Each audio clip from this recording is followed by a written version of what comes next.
Sena po ba doon na medyo na-awkward kayo or tipong emotionally challenging for you and how you handle it?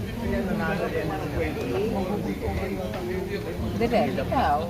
Ikaw ang tumitingin sa amin. Parang mga first parts kasi dahil it was shot na parang halos kung paano rin sa chronological sa pelikula.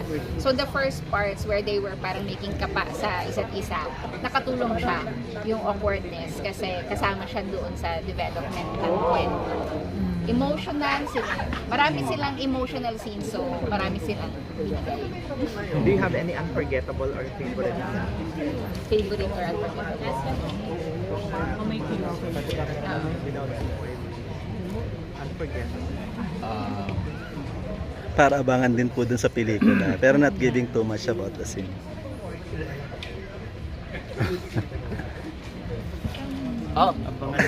Para sa akin yung tema. Kasi Alright, so once again, we would like to announce that round number 4 May mga time You is saw up. that in the teaser. Yeah.